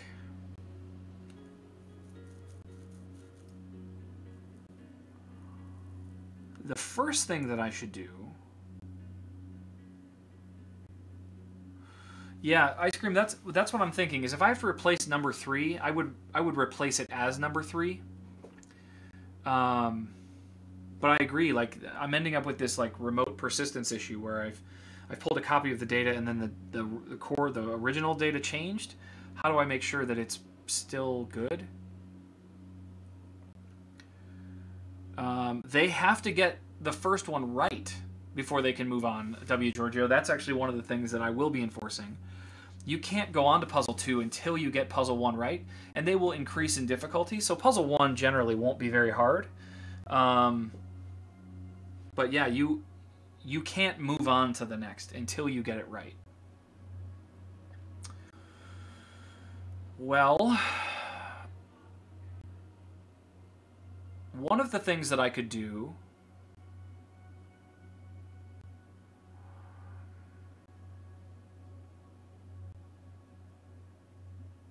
here's a thought. I'm interested in your opinions on this.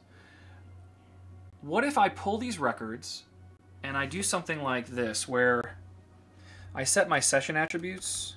Again, these are session attributes, so they go away when the user's done using the skill.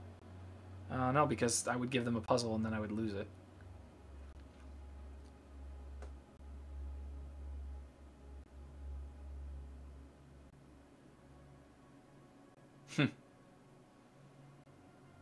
Yeah, like that's actually a pretty good puzzle, Ice Cream. And then how do I know what you said? Is it headbanger? Is it guitar player? Is it rock star? I don't know how I'd quantify that, but yeah, that's a good one. I like that. I'm trying not to make this too Jeff-centric, though. I do enough of that. I really want this to just be an interesting puzzle. And if you know I exist or don't, that should be fine. Okay. Think. I've pulled back my list of records for the puzzle that you're currently working on. I have all 5 of them in my hands, in my code.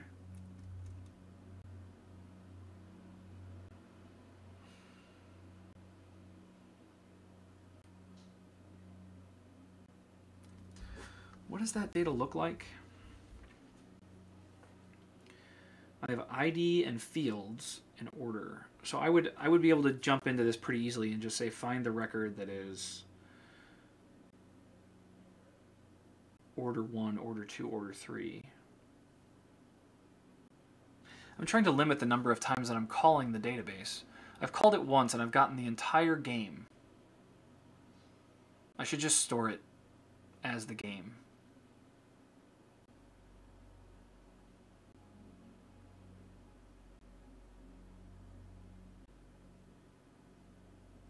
But I'm only storing it as a session, which means when you leave, I'll get it again.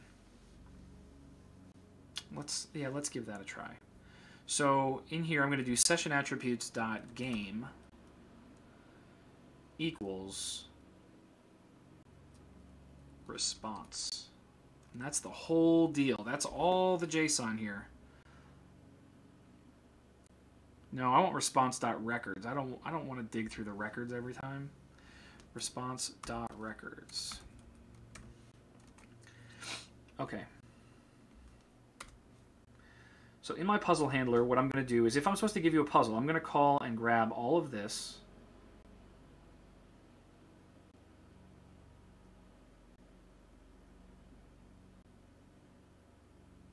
But what I don't know, the thing I don't know is which ones have you done?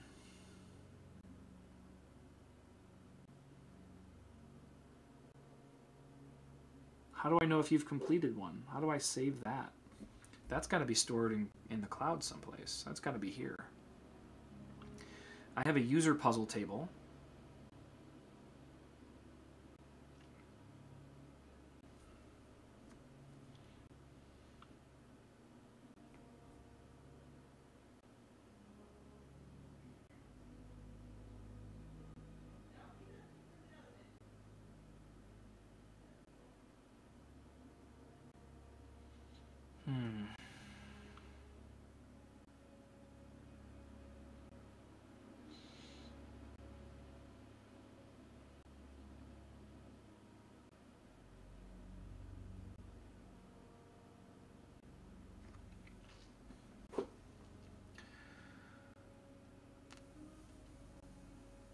If I have so I have this record here that eventually there will be the user ID.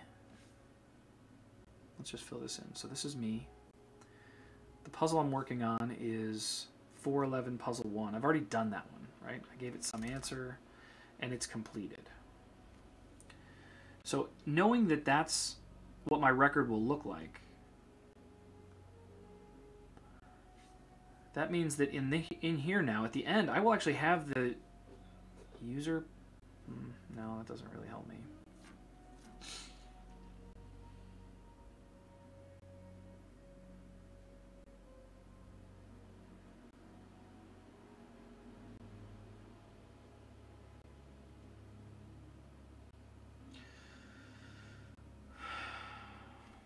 Yeah, there's Ryan. Welcome. Thanks for joining, man. Ton of people here today. It's been a good day of chatting and conversation. I'm trying to figure out how to best pull these records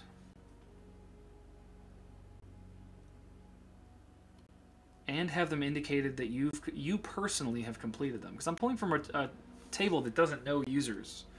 It doesn't know anything about them. So I almost have to make another call.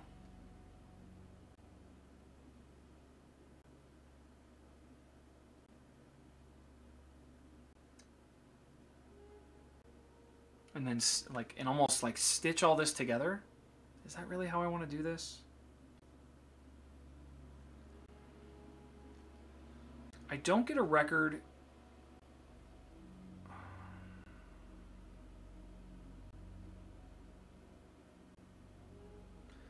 I mean, now when I pull this puzzle record, I will have this thing way down here, but I don't really want to pull this back, because if I have hundreds or thousands of users, that's a lot of data to transport back and forth.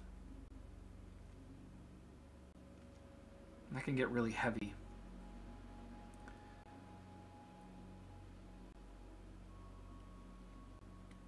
Yeah, I mean, I could flatten my table structure, but I kind of like being able to keep this stuff separate. I'm very relationally minded, versus like a document database where I just keep repeating the same data over and over and over. I wonder if I think this is the right answer. I have to make a second call to user puzzle. No, I have to find a way to combine this as one query, because I want to store it in the session, but then I'm going to ask them a puzzle and I'm going to destroy the session, which means I'd have to do this every time.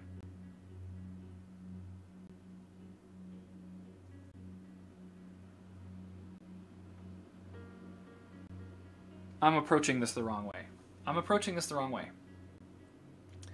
What I need to do instead is call this table. And if I get no records back, then I go get the first puzzle, number 1.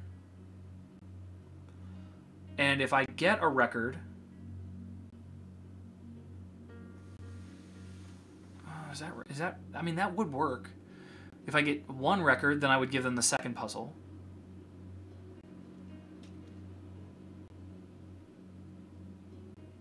And I could even do things in this table like do a lookup on puzzle for order. Now I know what the order of the questions they got in that one was. And Cubed Gaming, thanks for the follow, man. Thanks for being here. It's good to have you. Feel free to join us in the chat if you have any questions or anything, but thank you for the follow. It's always good to have new folks here. This needs to be order. So I can bring these fields over, and I'm not creating new data. These are just lookup tables. I can't actually edit these here. So if I do this, what other information do I need here? I mean, I guess at that point I could technically add lookup fields for the entire puzzle itself. No, I don't need that. This is what they've done. This is what they've already finished. So I call in here. So I probably need the date of the puzzle. That would be a good thing to do. Game date. We're going to get through this, guys. It's just a lot of mental calisthenics here. Puzzle, and I want game date. That should be 4/11. Okay, so now I know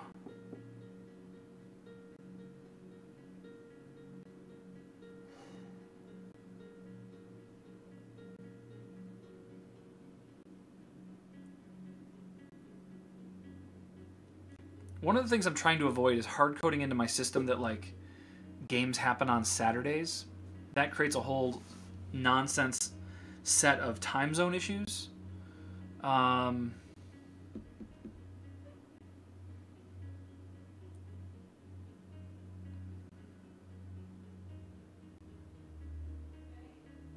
Okay, so I call into this table and I ask for a specific user for a specific game date. And if I have, okay, so I call in for a specific user for a specific game date. If I get no records back, then they're starting at the beginning. If I get records back, then I need to check for their highest order value. So I'd probably sort them by order. Ascending, descending. And then I would present them with the puzzle right after that.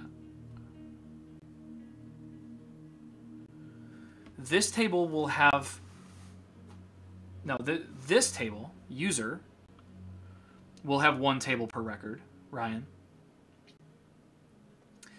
This table is a record of all the puzzles a user has ever completed. But they have to have completed it. I don't care if they've guessed or given answers. I don't care about any of that. You get a record in this table when you've completed a puzzle. And then I can use that and pull it to say, oh, okay, well, you've completed 2 of them, so here's the 3rd one. You can't move on without finishing one. That feels reasonable. I don't love where I'm headed with this, but it feels reasonable to say,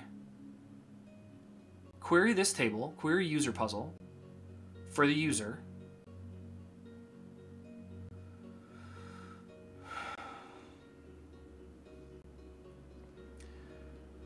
And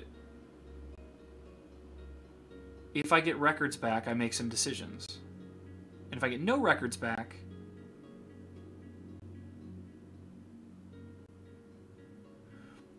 I think the whole hang up I have here is that how do I know what game they're playing? How does my skill know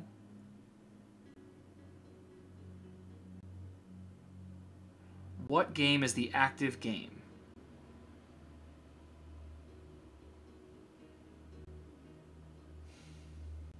Because if it knew that, all of the rest of this is solved. I have this game table where I have games of different dates. I could even front load them, right? So I have puzzles in the future. And I need to be able to figure out the most recent previous date out of this table. The most recent date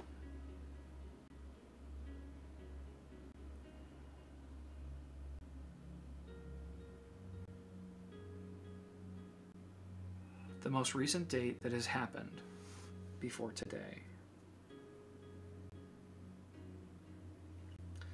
How do I do that? A user doesn't really have an open game. There's only one active game in the system, which would be a date, right? The April 11th game or the April 1st game.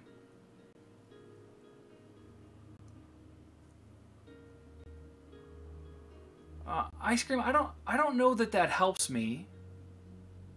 It doesn't hurt me. But the absence of the record or the existence of the record, I don't know that that gives me any additional information. If they've completed 2, I've already given them the 3rd puzzle already. So whether I create a record for it or not, I don't know that that helps me. One thought is to create all 5 records.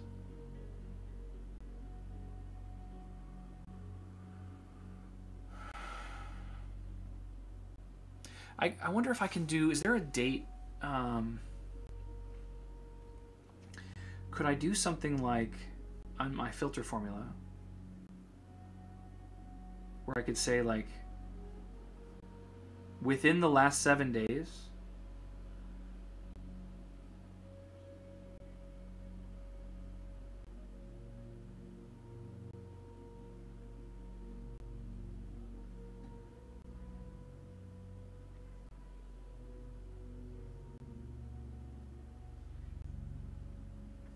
I wonder if I could do that. Where I just say, like, it's got to be within the last 7 days.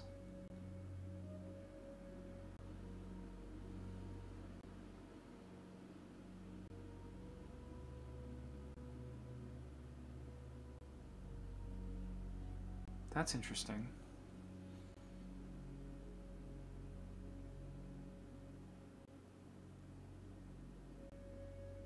Because then I'd always be querying my database.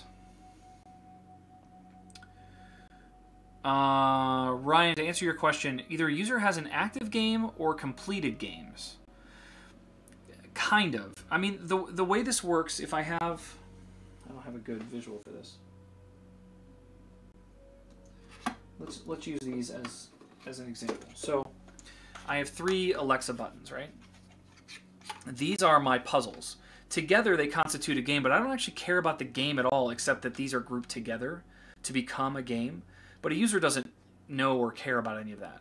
So the way I think about this is that once the user taps this button, this first button, then I create a record in my database that says, oh, they've completed puzzle 1, like this button 1. And so now every time they come back to the skill, I'm going to say, hey, here's puzzle 2. Do you want it? Do you want to solve it? And I'm just going to keep presenting this to them until they tap this button. And then once they've tapped this button, I write a record for it. So now when they come back, I say, oh, shiny button 3, I want you to click this one. Go do it. And then when they complete 3, I can be like, oh, cool, you've completed this week's game. You're done. You've completed all 3 of the puzzles that are in the collection. The user has no concept of a game per se. It's just it's a structure for me to say these puzzles go together.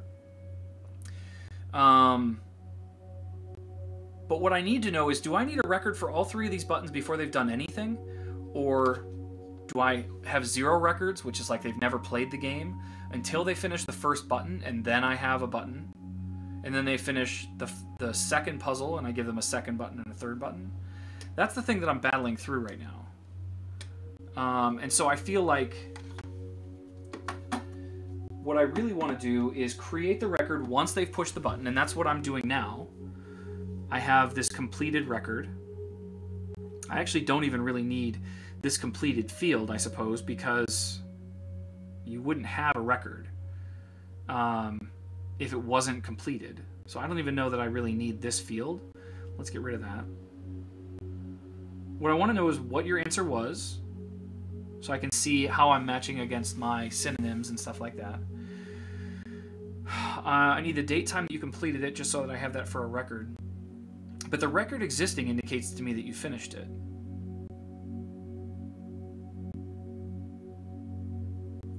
How do I know what the active game is? That's the thing that I'm still hung up on, and I'm running quickly out of time. How do I know what the current game is? Well, I know it's the one that's within 7 days of right now. Let's see if we can do that query really quick.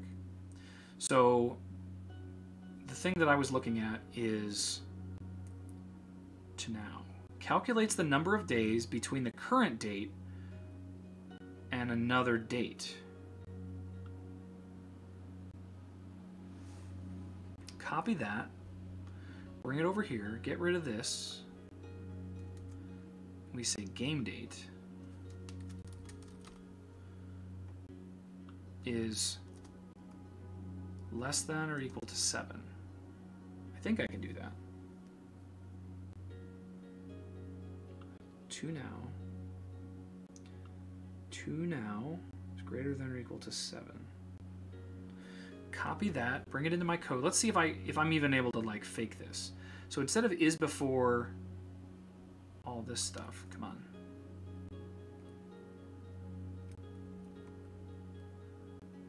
What if instead I put this in here? Because it's returning me, I think that will work. I don't know, we'll see. Let's push that code. This is probably going to be our last push for today because I got stuff I got to get done. But this would be awesome if it works because then I can always get the most recent game, I think. Unless I do 2 games in 1 week. Things to think about. All right, we're coming back here.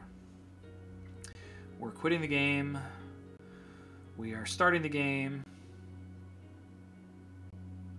Ryan, the answer to that is 12. I've sent you a text message for the first puzzle. Good luck. Come back when you know the answer. We are at 11:57. My puzzle, I got 0 records back. That's not great. Oh, because it's the 13th. My record is the 11th. So my query should say game date is the to now of game date should be less than or equal to 7.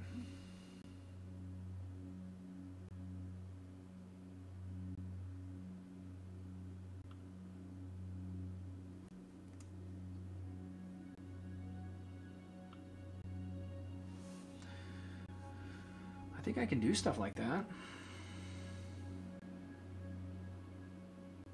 Does it return me the string 25 days?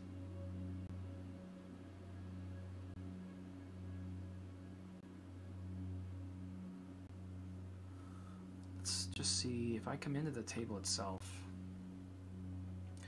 and I add a new field here that's just testing. And I set this to be a formula. And I say equals V.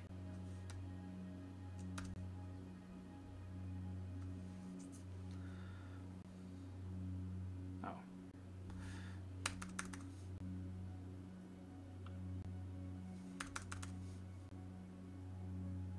Save. Oh my God, why would you do that?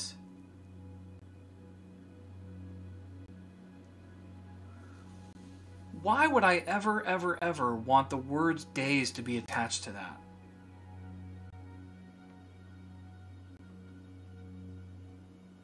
Well, that would have been super cool, but it's convinced me that maybe I need to go a different direction with this. Alexa, stop. We are at time. That's a bizarre one. I am in love with Airtable, and that's the first time that I've been surprised by their decision. Well, that's where we have to stop for today. So I want to thank all my new followers for joining today. This has been super cool to have a bunch of new folks join us, and we will continue to work on this. I'm here every Monday, Wednesday, Friday at 10 a.m. Eastern Time.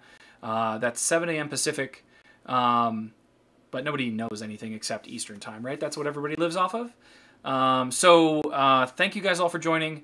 I will be back here Wednesday. Talk to you soon.